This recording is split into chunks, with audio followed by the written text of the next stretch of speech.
So I'll be out till I die, and I'll grab a mic till I make it overnight, making the world my own. So hold tight, I hope you enjoy the show. Turning down the lights low, open up the window. Don't you wanna party? Don't you wanna blow smoke?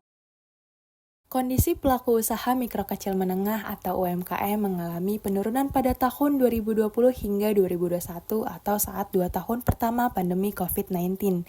Turunnya daya beli masyarakat sangat dirasakan sejumlah pedagang UMKM di Indonesia khususnya di kota Surabaya.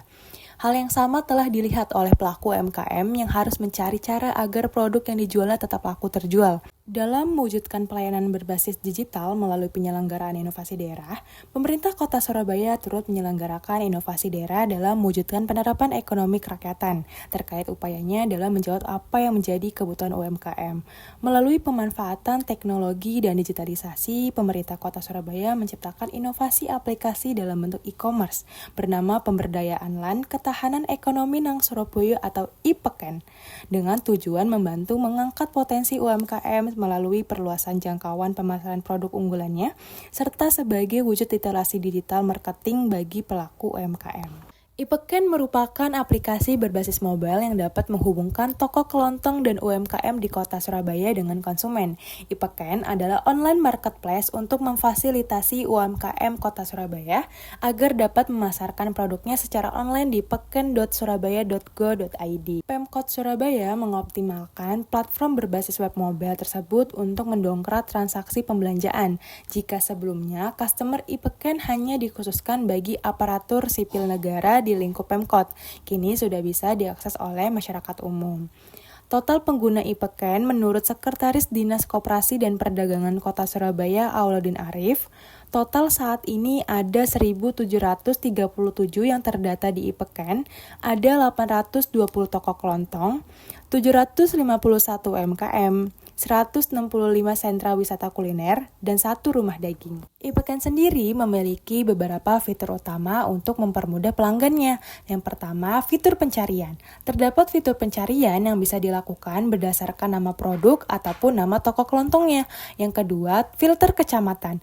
IPEKEN memungkinkan pembeli untuk melihat produk berdasarkan kecamatan di Surabaya. Lalu yang ketiga, filter kategori. Pencarian produk dapat diatur berdasarkan kategori. Di antara beberapa kategori tersebut adalah bapokting, craft, daging segar dingin, fashion, serta food and culinary.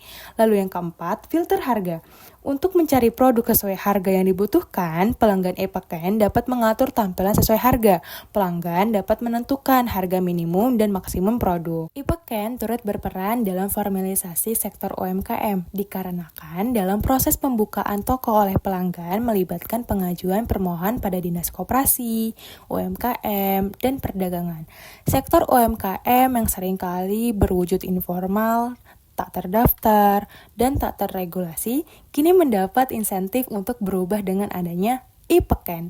Adapun beberapa manfaat aplikasi IPEKEN bagi pelaku UMKM di kota Surabaya, yaitu aplikasi ini membantu produk UMKM khususnya hasil olahan rumah tangga yang tidak memiliki toko fisik untuk menjangkau pasar yang lebih luas di lingkup domisili mereka. Melalui pemasaran digital, IPEKEN bertujuan untuk membantu pelaku UMKM dalam memulihkan dan meningkatkan perekonomian mereka pasca pandemi.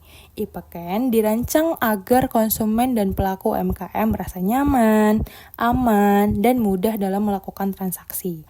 Dengan kategori produk yang terorganisir seperti makanan, minuman, fashion, dan craft, aplikasi ini membantu produk UMKM mendapatkan visibilitas dan daya tarik di pasar digital. IPEKEN menyediakan platform untuk pemasaran produk unggulan UMKM, termasuk olahan rumah tangga, makanan cepat saji dari sentra wisata kuliner, dan bahan pokok dari toko kelontong. Keunggulan aplikasi IPEKEN meliputi yang pertama, mendukung UMKM lokal. IPEKEN berfokus pada produk dari pedagang tradisional dan UMKM di Surabaya, sehingga membantu meningkatkan pendapatan dan keberlanjutan usaha mereka. Lalu yang kedua, mudah digunakan. Aplikasi ini dirancang dengan antarmuka yang sederhana, sehingga mempermudahkan pengguna untuk berbelanja, baik untuk generasi muda maupun orang tua. Lalu yang ketiga, pilihan produk yang beragam. Pengguna dapat membeli berbagai kebutuhan pokok seperti sayur, buah, daging, hingga barang kebutuhan rumah tangga lainnya. Lalu yang keempat, transaksi digital. Mendukung metode pembayaran digital seperti e-wallet atau transfer bank sehingga mempermudah pengguna dalam bertransaksi tanpa harus membawa uang tunai.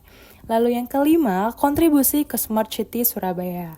Dengan adanya e-Peken, Surabaya semakin dekat dengan visi sebagai kota pintar yang memanfaatkan teknologi untuk mempermudah kehidupan warganya. e-Peken merupakan salah satu wujud penerapan digital governance yang efektif di Surabaya dengan mengintegrasikan teknologi digital dalam tata kelola layanan publik, khususnya sektor ekonomi lokal.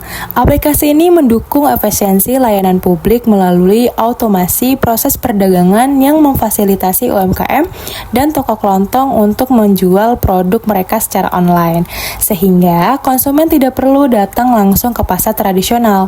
Selain itu, e-Peken membantu UMKM menjangkau pasar yang lebih luas dengan biaya pemasaran yang lebih rendah. e-Peken juga mendukung inklusivitas digital dengan memperdayakan UMKM yang sebelumnya kurang terekspos pada teknologi.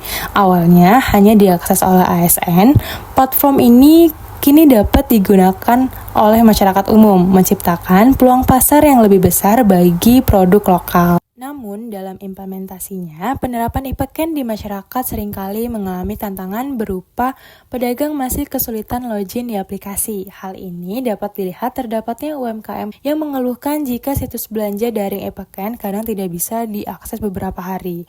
Selanjutnya, kesulitan terkait cara pembelian dan menjadi penjual di aplikasi tersebut. Selanjutnya, kurangnya kepercayaan masyarakat untuk membeli produk di e-Peken, seperti faktor keamanan dan partisipasi yang belum maksimal menjadikan situs ini jarang dipergunakan. Lalu selanjutnya, bersaing dengan sektor bisnis yang lebih besar. Hal ini menjadikan UMKM yang ingin bergabung di e-Peken menjadi lebih sedikit dikarenakan masyarakat lebih familiar untuk berbelanja di e-commerce lain yang lebih lama dikenal. Dalam implementasi e-Peken, berbagai tantangan perlu diatasi agar platform ini dapat memberikan manfaat maksimal bagi UMKM dan masyarakat Surabaya. Salah satu kendala utama adalah rendahnya literasi digital, terutama di kalangan pedagang tradisional yang belum sepenuhnya memahami cara menggunakan aplikasi ini. Rendahnya literasi digital menyebabkan sebagian pedagang tetap bergantung pada aktivitas jual beli di pasar tradisional. Kehadiran e-Peken meskipun memberikan peluang besar bagi pedagang digital, berpotensi menyaingi pasar tradisional dan mengurangi aktivitas pembelanjaan di sana. Akibatnya, pedagang yang belum mampu beradaptasi dengan teknologi digital dapat merasa dirugikan. Oleh karena itu, penting untuk mengutamakan inklusivitas digital melalui pelatihan dan pendampingan bagi para pelaku UMKM dan pedagang tradisional agar mereka dapat memanfaatkan e-Peken secara optimal. Berdasarkan berbagai hal tersebut, terdapat beberapa saran atau rekomendasi yang dapat digunakan untuk meningkatkan kualitas layanan dari program e-Peken seperti melaksanakan program sosialisasi dan promosi terkait e-Peken. Penting untuk terus meningkatkan literasi digital di kalangan pelaku UMKM. Hal ini dapat mencakup pelatihan lebih lanjut, pembuatan tutorial digital, dan pendekatan lainnya untuk memastikan bahwa pelaku UMKM dapat memanfaatkan teknologi digital dengan optimal. Lalu selanjutnya, memperbaiki akses dan infrastruktur teknologi. Dalam hal ini adalah mencakup kemudahan dalam menggunakan situs e-Peken, baik secara online maupun offline. Perbaikan dapat dilakukan pada akses login aplikasi berbasis smartphone, dan disarankan untuk menyediakan metode pembayaran cash on delivery atau COD. Lalu selanjutnya, memperkuat regulasi bagi para pengguna e-Peken dan menjamin perlindungan konsumen. Hal ini dapat dilakukan dengan memperkuat privasi data, keamanan bertransaksi online, dan perlindungan konsumen untuk membangun kepercayaan dalam operasional bisnis online. Dan yang terakhir, melibatkan anak muda dalam memanfaatkan media sosial seperti TikTok, Instagram, dan YouTube untuk meningkatkan promosi dan pemasaran secara online.